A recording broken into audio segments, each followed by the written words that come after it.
नमस्कार, पेश आज का न्यूज पॉइंट में और ज्ञान प्रकाश। बात विजय माल्या की वापस इस प्रोग्राम में।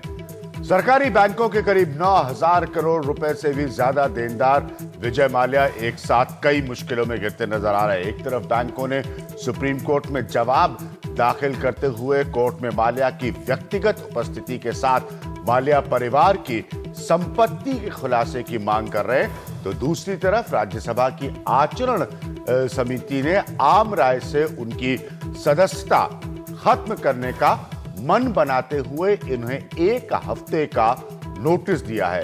इससे पहले ईडी यानी प्रवर्तन मंत्रालय की मांग पर विदेश मंत्रालय ने विजय माल्या का पासपोर्ट रद्द कर दिया है। लेकिन समस्याएं सिर्फ विजय माल्या ही नहीं बल्कि सरकार के भी सामने है, क्योंकि एक दिन पहले ही एक ब्रिटिश अखबार के मुताबिक विजय माल्या ब्रिटेन के नागरिक हैं, यह छपा था। अगर ऐसा है तो मामला काफी पेचीदा हो जाता है कि आगे भारत सरकार क्या करेगी, विजय माल्या क्या करेंगे, और सबसे अहम है कि ब्रिटिश सरकार इसमें कहां तक भारत सरकार का सहयोग करेगी। अब मैं आपके सामने अपने 5 पॉइंट्स रखना चाहता हूं। ये बहुत बुनियादी सवाल है विजय माल्या से जुड़े हैं। बहुत लंबे वक्त से इन सवालों को मैं उठा रहा हूं। जैसे जैसे खबर बदलती जा रही है थोड़े बहुत मेरे सवाल भी बता रहे हैं, लेकिन पहला प्रश्न, मूल प्रश्न है, क्या विजय माल्या भारत वापस आएंगे?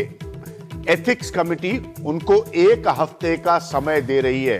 क्या विजय माल्या भारत वापस आएंगे? एक बड़ी धारणा ये सुनने को मिलती है, इसमें तथ्य क्या है किसी को नहीं पता, कि शायद विजय माल्या भारत वापस आए ही ना। तो मेरा पहला सवाल है, क्या विजय माल्या भारत वापस आएंगे? ब्रिटिश अखबार में जो छपा है उसके हिसाब से। मेरा दूसरा सवाल है, क्या विजय माल्या ब्रिटेन के नागरिक हैं? ये मेरा दूसरा सवाल है। अगर जो ब्रिटिश अखबार में छपा है वो पूर्णतः सही है कि उनका वहां की एक वोटर्स लिस्ट में नाम है, तो क्या विजय माल्या ब्रिटेन के नागरिक हैं? मेरा तीसरा पॉइंट है कि अगर विजय माल्या ब्रिटेन के नागरिक हैं तो क्या ब्रिटेन माल्या की वापसी में भारत की मदद करेगा? क्या ब्रिटेन माल्या की वापसी में भारत की मदद करेगा? यह मेरा तीसरा पॉइंट है। यह मेरा तीसरा पॉइंट है। चौथा पॉइंट है, क्या माल्या को भारत ब्रिटेन से बाहर जाने में रोक पाएगा? कल को ब्रिटेन में रहना अगर कानूनी कारणों से मुश्किल हो जाता है विजय माल्या के लिए, तो क्या ब्रिटेन उनको ब्रिटेन में ही रोक कर रखेगा अगर वहां के वो नागरिक हैं, और किसी और मुल्क में रीलोकेट होने नहीं देगा? और एक सवाल, पहला और दूसरा, सबसे बुनियादी सवाल है कि क्या माल्या कभी से बैंक कभी अपना पूरा बकाया वसूल कर पाएंगे? तो ये मेरे 5 पॉइंट्स हैं आज की स्थिति में, और ये लगातार चलते रहेंगे। स्क्रीन में हमारे साथ 3 खास मेहमान हैं। रमाकांत गौड़ हैं जो फाइनेंशियल मैटर्स पर बहुत काम कर चुके हैं, एक वकील हैं। प्रमोद तिवारी हैं जो आप सब जानते हैं एक सीनियर लीडर है कांग्रेस पार्टी के। विजय गोयल हैं जो आप सब जानते हैं एक सीनियर लीडर हैं भारतीय जनता पार्टी के। ये बड़े 5 मेरे बुनियादी सवाल है। जरा इसको समझिए कि अगर किसी न्यूज़पेपर में यह छप रहा है कि विजय माल्या का किसी ब्रिटिश वोटर्स लिस्ट में नाम है, तो फिर ओनर्स ब्रिटेन के ऊपर आएगा, और ब्रिटेन क्या हमारी मदद करेगा? क्या माल्या को वापस भेजने में हमारी मदद करेगा? क्या ब्रिटेन कोई ना कोई तरीके से, अगर ये बात सत्य साबित होती है, तो ये इंश्योर करेगा कि विजय माल्या ब्रिटेन छोड़कर नहीं जाएं? उन्हें इस मुल्क के बैंकों का, भारत के बैंकों का पैसा देना, ये बहुत इंपॉर्टेंट है। और साथ में मेरी सहयोगी कादम्बनी होंगी, हम उनसे भी बात करेंगे इस मसले पर। कादम्बनी के पास बहुत सारे डिटेल्स हैं। तो मैंने कहा ये बड़े बुनियादी 5 बड़े सवाल मैं पूछ रहा हूं ब्रिटेन विजय माल्या से जुड़े हुए, और अब आप ये रिपोर्ट देख सकते हैं।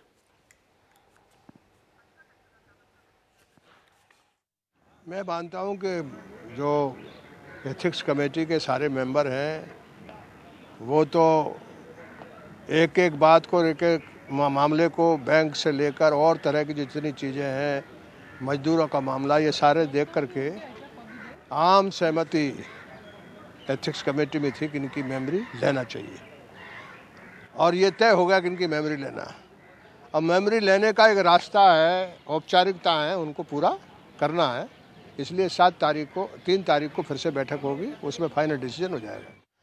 तो शरद यादव बोल रहे थे कि 3 तारीख को फिर से बैठक होगी और उस पर फाइनल डिसीजन होगा। सबसे पहले मैं कादम्बनी के पास चलना चाहूंगा। कादम्बनी, अब समस्या का एक नया पहलू सामने आ गया है। अगर ये ब्रिटिश अखबार की खबर 100% सही है तो अब भारत को ब्रिटेन से डील करना पड़ेगा विजय माल्या को वापस लाने के लिए। क्या विजय माल्या की ऐसी कोई मजबूरी भी बनेगी कि वो एथिक्स कमेटी के प्रश्न को आंसर करें? क्योंकि वो भी ये कहेगी कि आपकी हम सदस्यता खत्म कर देंगे अगर सामने आप नहीं आते और अपनी बात नहीं रखते। आप अपर हाउस के मेंबर है भारतीय संसद के। जी, जहाँ तक एथिक्स कमेटी की आप बात कर रहे हैं, अभी यहाँ एथिक्स कमेटी में सर्वसम्मति से सब मन बना चुके हैं कि इनकी सदस्यता रद्द करनी है। हालांकि आपको बता दूं कि सदस्यता इनकी जून में खत्म हो रही है, लेकिन सबका ये मानना है कि सदस्यता रद्द करनी चाहिए और 1 हफ्ते का नोटिस दिया जाएगा। उसका जो भी जवाब देंगे उसके बावजूद ये माना जा रहा है कि सदस्यता रद्द होगी। यानी कि काफ़ी एम्बैरेसिंग सिचुएशन कहीं ना कहीं ये बन रहा है और सदस्यता रद्द करना सिर्फ एक उपाय नहीं हो सकता है। दूसरा सवाल जो आपने बोला कि क्या अगर नागरिक है तो उसमें ऑपरेशनल वर्ड अभिज्ञान अगर आप देखें तो वो अगर है, क्योंकि ये जो अगर है इस पर हम कई लोगों से पूछ चुके हैं और अभी तक यही साफ नहीं है कि वो आखिर नागरिक कहाँ के हैं। क्या उनके पास यूके का रेजिडेंस वीज़ा है, क्या वो वहाँ के सिटीजन हैं? जब इस सवाल का जवाब मिलेगा उसके बाद ये साफ होगा कि भारत सरकार क्या करने जा रही है। भारत सरकार को ये साफ करना होगा। उसके बाद भारत सरकार के पास ऑप्शंस क्या बचते हैं। जब नॉन बेलेबल वारंट यहाँ मुंबई की कोर्ट से जारी हुआ है, उसके बाद उसके आधार पर ईडी ने यहाँ पर विदेश मंत्रालय से कहा कि आप इनका पासपोर्ट जो है वो रद्द करें। पहले सस्पेंडेड था पासपोर्ट, उसके बाद अब रद्द हो चुका है। यानी कि उनके पास अगर वो भारतीय पासपोर्ट होल्डर हैं, अगर वो भारतीय सिटीजन हैं, इसका ये मतलब होता है कि अब उनके पास ट्रैवल डॉक्यूमेंट नहीं है। अगर वो कहीं और जाना चाहें तो इस पासपोर्ट के जरिए वो नहीं जा सकेंगे। बात घूमकर वहीं आती है, क्या वो सिटीजन है, भारत के सिटीजन है या यूके के सिटीजन है। अगर भारत के सिटीजन है तब तो फिर जो डिपोर्टेशन की मांग यहाँ पर विदेश मंत्रालय कर रही है वो आसान होना चाहिए। कहीं भी अगर वो ट्रैवल करने की कोशिश करें तो उनको डिपोर्ट कर दिया जाएगा, जैसे किसी भी आम आदमी को किया जाता है, कुछ भी कागज सही ना हो तो। लेकिन अगर ऐसा नहीं है, उनको एक्स्ट्राडाइट किया जाता है, तो एक्स्ट्राडिशन तो आप जानते हैं अभिज्ञान की एक जुडिशियल प्रोसेस है, उसमें वक्त लगेगा। और यूके में जब एक्स्ट्राडिशन की बात होगी तो मामला कोर्ट तक जाएगा। ये वायलेंट क्राइम भी नहीं है, व्हाइट कॉलर क्राइम है, तो उसमें क्या जज क्या नजरिया लेंगे, ये बड़े कई सारे इफ्स एंड बट्स अब क्रिएट हो गए इस मामले में। जी, कादम्बनी, बहुत अच्छे 1-2 पॉइंट्स आपने रखे। उसमें से एक चीज जो जैसे आपने एक्स्ट्रेडिशन का पॉइंट रखा, मैंने अबू सलीम से लेकर कई केसेस में देखा कितना मुश्किल होता है। अब एक दिक्कत क्या है भारत सरकार के सामने, वो ये कि कांग्रेस पूरा मौका उठाकर कांग्रेस ये चार्ज लगवा रही है इस गवर्नमेंट पर कि आपने भगवा दिया विजय माल्या को, आपने विजय माल्या के भागने में मदद की। ये कांग्रेस का अब पार्लियामेंट में भी वो ये चार्ज लगा रही है, बहुत सीरियस चार्ज है गवर्नमेंट के ऊपर। तो क्या आपको लगता है ओनस मोदी सरकार के ऊपर और ज्यादा गहरा हो जाएगा कि आप बताइए देश को कि विजय माल्या कहां है, कहां के नागरिक हैं, ये तो बताएं। इसमें कौन सा हम और आप फोन फैक्स करते रहेंगे, ये तो फॉरेन मिनिस्ट्री को और गवर्नमेंट को आके बताना है हमें। बिल्कुल अभिज्ञान, और जहाँ तक हम चाहे अभी विजय माल्या का मामला हो या ललित मोदी का मामला हो, ये आरोप प्रत्यारोप जो है जब जिसको मौका मिलेगा वो इसका फायदा उठाएगा, इसमें कोई शक नहीं है। लेकिन ज़रूर ये बात है कि आज की तारीख में ये तय करना होगा कि किस तरह से विजय माल्या के ऊपर किस तरह का दबाव आप बनाते हैं, कितनी कोशिश करते हैं, और वो कोशिश चौतरफा कोशिश होनी चाहिए। अगर डिपोर्टेशन नहीं हो पाता तो एक्स्ट्राडिशन के लिए भारत क्या कोशिश करता है, अब ये बिल्कुल सबके सामने है। तो सिर्फ ये कॉस्मेटिक कोशिशों से काम चलेगा नहीं। कोशिश न सिर्फ करना होगा बल्कि पूरी सिंसियरिटी के साथ करते हुए दिखना होगा। लेकिन तब भी आरोप जो हैं वो लगते रहेंगे और उस आरोप से सरकार बच नहीं सकती। अभिज्ञान जी, कादम्बनी, बहुत बहुत शुक्रिया। इस वक्त मेरे साथ अब रमाकांत गौड़ हैं, प्रमोद तिवारी जी हैं और विजय गोयल साहब। पहले मैं कांग्रेस बीजेपी से सिर्फ एक पॉइंट पर रिएक्शन लेना चाहूंगा। प्रमोद तिवारी जी, पहले आपसे, क्या विजय माल्या की, आप दोनों लोग पुराने नेता हैं, दोनों अपर हाउस से राज्यसभा से जुड़े हुए हैं, क्या सदस्यता तुरंत रद्द हो जानी चाहिए? शरद यादव कह रहे थे कि 3 तारीख को बैठक और उसमें फाइनल फैसला हो जाएगा। क्या विजय माल्या की राज्यसभा सदस्यता खत्म होनी चाहिए, हां या ना? देखिए मैं दृढ़ता से एक बात कहना चाहता हूं अभिज्ञान भाई, बहुत साफ जी। ऐसे तो कानून का पालन करना सभी का कर्तव्य है, पर जो लोग नेता हैं लोकसभा के मेंबर हैं, राज्यसभा के मेंबर हैं, मुख्यमंत्री हैं, मंत्री हैं, उन पर एक नैतिक जिम्मेदारी भी होनी चाहिए कि वो कानून का पालन करें। विजय माल्या जिस तरह 10,000 करोड़ रुपए के आसपास लेकर बैंकों का भागे हैं और जिस ढंग से भागे हैं, मैं एक चीज आपको याद दिला दूं, प्रमोद जी पूरा समय दूंगा आपको इस वक्त। नहीं, प्रमोद जी मेरा सवाल बिल्कुल सीधा सा है सर, क्या सदस्यता रद्द होनी चाहिए? आप मेरा सीनियर मेंबर्स हैं, मेरा सीधा सा जवाब है हाँ जी, मैं सीधे कह रहा हूं कि इनकी सदस्यता रद्द होनी चाहिए, तत्काल रद्द होनी चाहिए, एट द अर्लीस्ट होनी चाहिए, बिना किसी विलंब के होनी चाहिए। बिल्कुल ठीक। यह हिस्सा कांग्रेस का प्रमोद तिवारी जी का मैं अपने आउटपुट एडिटर को कहूंगा निकाल के रखें। बिल्कुल सही, अच्छा लगता है जब कोई पॉलिटिशियन सीधा और स्पष्ट जवाब देता आपकी तरह। विजय गोयल साहब, आपसे भी यही प्रश्न, बहुत पुराने लीडर आप, क्या मेंबरशिप राज्यसभा की खत्म होनी चाहिए विजय माल्या की?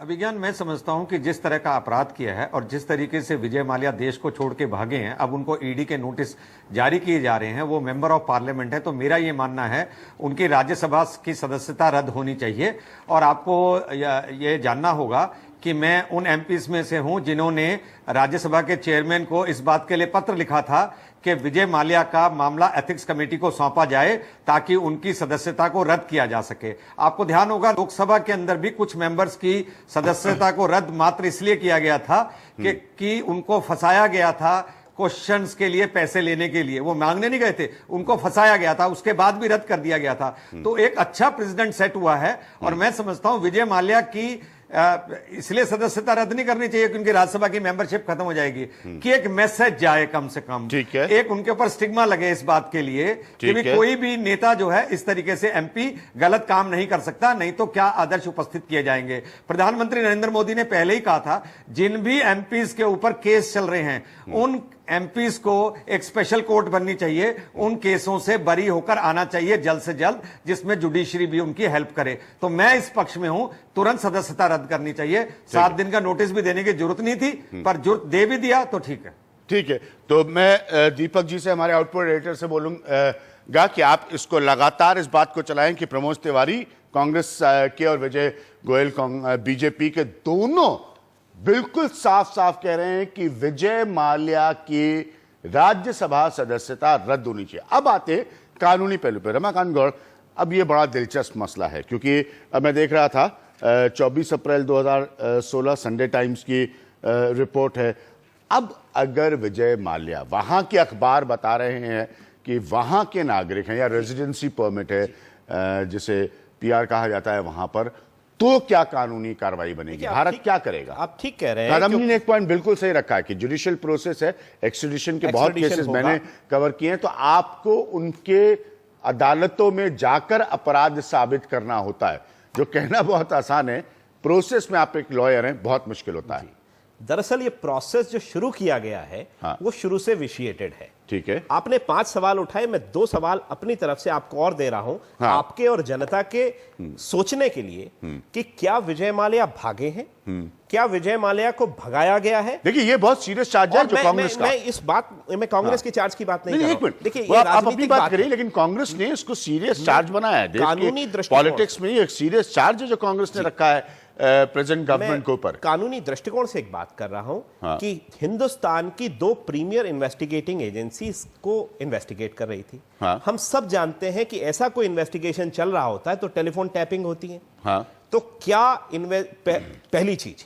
दूसरी चीज, कोई भी इन्वेस्टिगेशन शुरू होता है, छोटा सा 2 करोड़ रुपए फ्रॉड का, तो उसमें पासपोर्ट सबसे पहले सीज कर लिया जाता है किसी भी एक्यूज का, किसी भी अपराधी का। ठीक है, इनका पासपोर्ट सीज नहीं किया गया, ये एक सीरियस लैप्स है, ये जानबूझ के किया गया है या हो गया है, ये देखने का विषय है। ठीक है, दूसरी पॉइंट, हमने आज तक इस केस को डिस्कस किया है सिर्फ और सिर्फ लोन वापसी या न वापसी के कारण, पर हम कुछ गंभीर अपराधों को दरकिनार कर गए हैं जो कि क्रिमिनल ऑफेंस है, नॉन कॉग्निजेबल ऑफेंस है, नॉन बेलेबल ऑफेंस है। जैसे 190 करोड़ रुपए सर्विस टैक्स इवेजन का मसला था, ठीक है, जो कि नॉन कॉग्निजेबल ऑफेंस था। ये कांग्रेस रेजिम में हुआ। 2 करोड़ रुपए का इवेजन होता है तो ये किसी को भी अरेस्ट कर लेते हैं, इन्होंने कुछ नहीं किया। 372 करोड़ रुपए का टीडीएस इवेजन का मसला था, वो भी कांग्रेस रजीम में हुआ, वो भी इन्होंने कुछ नहीं किया। अब भाजपा के रजीम में जो कुछ हो रहा है, इनका विजय माल्या का अगर आप इतिहास देखें तो पहला समन इनको किसी और केस में गया था 27/9/1999 को, और वो केस 2009 तक सुप्रीम कोर्ट में चला। सुप्रीम कोर्ट के सामने भी विजय माल्या हारे, सिर्फ इस बात को लेके कि ईडी के समक्ष वो उपस्थित नहीं हुए थे समन के लिए। तो अगर विजय माल्या का ये इतिहास पिछले 10 साल का ईडी के समक्ष था तो उसे क्यों जाने दिया गया? हाँ, तो आप ये कह रहे हैं कि कांग्रेस बीजेपी दोनों आंसरेबल है। मैं भी ये बात कह रहा हूं, माल्या के केस में ईडी और सीबीआई, देखिए ईडी और कांग्रेस सीबीआई ने अपना आरोप आज लगा ले, लेकिन कांग्रेस अपने समय के रिकॉर्ड को नहीं भूल सकती। क्लीन कोई भी नहीं है। हाँ, क्लीन कोई भी नहीं है। और हाँ, दोनों प्रीमियर इन्वेस्टिगेटिंग एजेंसीज ने अपना काम ठीक से नहीं किया, ये तथ्य बताते हैं। हाँ, कांग्रेस की गोद और बीजेपी की गोद दोनों में पले हैं विजय माल्या, और भी पॉलिटिकल पार्टीज की। तो आज लोग उसको क्वेश्चन कर रहे हैं। तो अब मैं कानूनी पहलू पर आएंगे। आप कह रहे हैं कि तो फिर अगर ये यूके के नागरिक साबित होते हैं, क्या विजय माल्या को भारत वापस लाना और भी बहुत मुश्किल हो गया है, क्योंकि ये आज भी केस बना रहे हैं लोन वापसी या ना वापसी का। हाँ। आज भी ये कॉग्निजेबल ऑफेंस का केस नहीं बना रहे हैं। हाँ। आज भी हम बात यही कर रहे हैं, जो एक्स्ट्राडिशन के लिए हम जा रहे हैं। हाँ। वो एक्स्ट्राडिशन के लिए भी हम केस में यही कह रहे हैं कि लेकिन वो स्वाभाविक है, स्वाभाविक है, क्योंकि देश जानना चाहता है कि कैसे कोई व्यक्ति बैंकों का इतना बड़ा पैसा लेके चला जाए और वहां से बताए, वीडियो कॉन्फ्रेंसिंग के जरिए वहां से बताया कि मैं सितंबर में इससे आधा पैसा दे दूंगा। तो बैंकों को नेगोशिएट करे, बैंकों से बार्गेन करे, बजाय ये प्ली करने के कि हाँ गलती हुई है, मैं गलती सुधार का भी मौका चाहता हूं। अब प्रमोद तिवारी जी, प्रॉब्लम क्या है कि कांग्रेस प्रमोद तिवारी साहब बहुत मॉरल हाई ग्राउंड लेने की कोशिश कर रही है विजय माल्या पे, जबकि विजय माल्या को पैसे की जितनी लोनिंग हुई है, खराब balance sheet, loss making business, grounded airline के बाद जो लोन मुझे आंकड़े याद होंगे प्रमोद तिवारी जी, जो लोन रिस्ट्रक्चर्स हुए हैं, ग्राउंडेड 2012 में किंगफिशर एयरलाइन जमीन पे बैठ चुकी थी, ये सब कांग्रेस रिजीम में हुआ है। अब आप लोग क्यों इतना मॉरल हाई ग्राउंड लेते हैं विजय माल्या पे? प्रमोद जी, सवाल कई हैं, तो मुझे थोड़ा समय दीजिएगा। हाँ बिल्कुल। अफगान भाई, देखिए, हर उद्योगपति को, हर बिजनेस हाउस को लोन जो होता है वो बैंक देता है। बैंक अपने रूल्स रेगुलेशन से देता है। अगर उसमें हम सिफारिश भी लगा दें तो मान के चलिए वो नहीं मिलता है। ये बैंक और कस्टमर के बीच में होता है। पॉलिटिकल इंटरफेरेंसेस होते हैं लोन देने में सर, इसके बहुत सारे उदाहरण आए हैं। हाँ बोलिए प्रमोद जी, बोलिए। हाँ, मैं बिल्कुल इनकार नहीं करता। जो आदमी खुद राज्यसभा का मेंबर हो, मेंबर पार्लियामेंट हो, उसका अपना खुद का एक क्लाउड होता है, वो रहा होगा, वो उनके बीच की बात है। मैं सिर्फ 2 सवाल उठा रहा हूं, उसके बाद जो आप पूछेंगे मैं जवाब दूंगा। हाँ। 12 अक्टूबर को जब ये बातें उभर कर सामने आई, आपके चैनल में चला, बहुत जगहों पे अखबारों में छपा, तो एक लुकआउट नोटिस जारी हुई टू अरेस्ट विजय माल्या अगर वो देश से बाहर जाना चाहे। देखिए, मैं फिर दोहरा दूं, एक लुकआउट नोटिस टू अरेस्ट 12 अक्टूबर को जारी होती है। 23 नवंबर को दूसरी नोटिस जारी हो जाती है, not to arrest but to inform, सिर्फ सूचना दे दें, पहले गिरफ्तारी का, दूसरा गिरफ्तार ना करें बल्कि जाने लगे तो इसकी इत्तला दे दें। मैं जानना चाहता हूं, ये दोनों तो इस सरकार के समय में हुआ क्या? एक भागते हुए मुलजिम को, एक मुजरिम को फैसिलिटेट नहीं किया गया, उसकी मदद नहीं की गई इस लुकआउट नोटिस को चेंज करके? मैं डेट दे रहा हूं आपको, अगर ये लुकआउट नोटिस 12 अक्टूबर की बदली नहीं गई होती तो जैसे ही वो जेट की फ्लाइट में बैठने जाते, इमिग्रेशन ऑफिसर के पास पहुंचते, वो अरेस्ट हो जाते। तो मेरा सीधा और निश्चित आरोप है कि भारतीय जनता पार्टी में कोई सरकार में बैठा ऐसा व्यक्ति है या समूह है जो अपने टिकट पर निर्वाचित इस राज्यसभा के एमपी को लंदन भागने में मदद करा। तो मेरा बहुत सीधा आरोप है। दूसरा मैं आपसे कहना चाहता हूं, बताइए। 28 फरवरी को बैंकों ने यह तय किया कि इनका पासपोर्ट सीज किया जाए, ये रिक्वेस्ट हो गई। बहुत महत्वपूर्ण बात है, 28 फरवरी को बैंक कहते हैं कि इनको रोका जाए और 5 मार्च तक सुप्रीम कोर्ट में केस नहीं फाइल होता इनका सील, ये पासपोर्ट सील करने के लिए?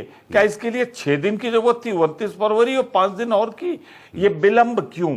ये 2 कारण हैं, बहुत साफ कह रहा हूं अभिज्ञान जी। ठीक है, चलिए ये आपने लुकआउट पॉइंट रखा। नोटिस मैं चेंज विजय करना, गोयल साहब को उसका पूरा समय नेचर दूंगा चेंज रिस्पॉन्ड करना, करने के लिए। अरेस्ट से हाँ, फिर इंफॉर्मेशन कांग्रेस का, से दूसरा 28 फरवरी से 5 मार्च तक पिटीशन न जाना, और 5 मार्च को कहा क्या गया कि वो तो 1 मार्च को चला गया। तो मेरा निश्चित आरोप है भारतीय जनता पार्टी ने, इसकी सरकार ने उसे भगाने में मदद की। ठीक है, कांग्रेस ने अपना आरोप रखा। विजय गोयल साहब, क्या आप लोगों ने विजय माल्या को भागने में मदद की? क्योंकि रिकॉर्ड्स ये कहते हैं कि उनकी उस ठीक 1 दिन पहले आपके वित्त मंत्री से मुलाकात हुई थी।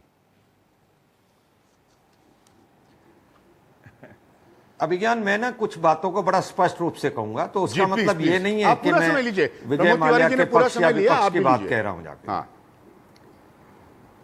देखिए, हमने कभी विजय माल्या की हॉस्पिटैलिटी नहीं ली थी। उस दिन मैं गुलाब नबी जी को राज्यसभा में सुन रहा था, वो कह रहे थे ये विजय माल्या जिसके साथ हूरें चलती थी, हूरें।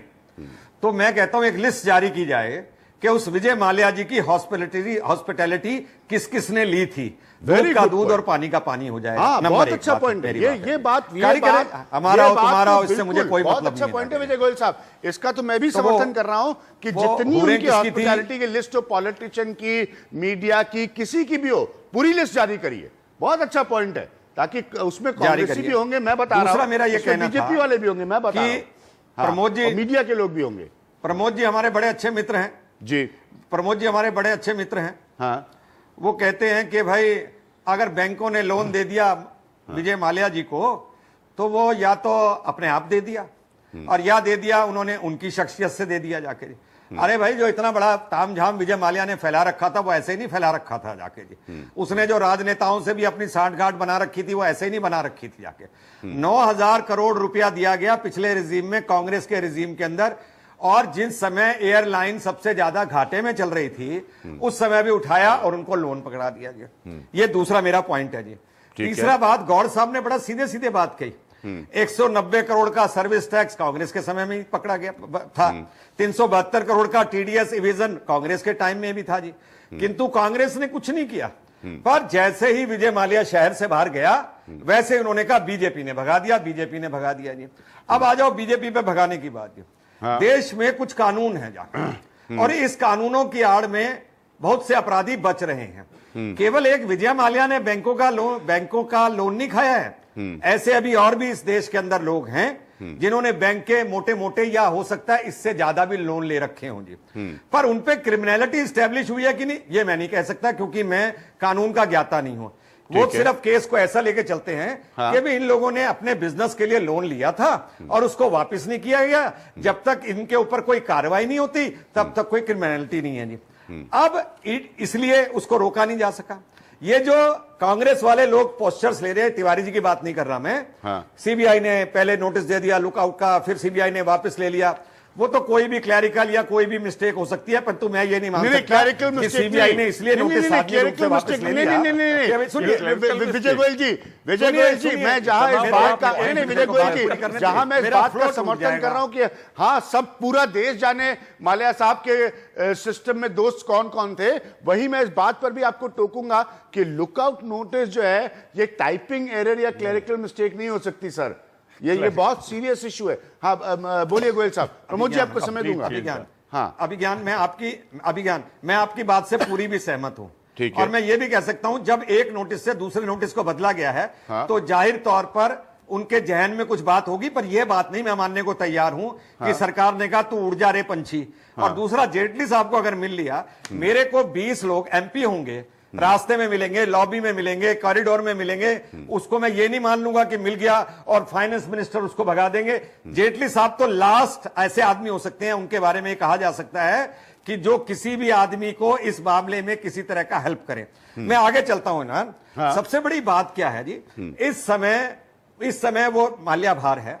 ईडी ने इन्वेस्टिगेट किया और उसको एक नहीं 3-3 नोटिस दे दिए। पहले पासपोर्ट को सस्पेंड किया गया, फिर पासपोर्ट को कैंसिल ही कर दिया गया। मैं ये समझता हूं कि मोदी सरकार, यानी कि ये जो सरकार है, ये कम से कम इस बात के लिए दृढ़ है कि अगर कानून या जुडिशरी कहीं ना कहीं उसके हाथ ना पकड़ ले तो विजय माल्या को गले से पकड़ के सरकार भारत के अंदर ले आएगी। मुझे बस ऐसा दो मेरा बातों का मानना जवाब है। दीजिए। यहाँ पे बाकी कांग्रेस जो कहना चाहे कहे। सर, रमाकांत गौड़ और प्रमोद तिवारी जी दोनों लोग कुछ कहना चाह रहे हैं। मुझे दो बातों का, हाउस में Arun Jaitley is on record, देश के finance minister Arun Jaitley is on record कि पाई पाई वापस लाया जाएगा, वापस बैंकों को मिलेगा विजय माल्या से। अरुण जेटली जी कह रहे हैं, अभी ज्ञान प्रकाश नहीं, पाई पाई।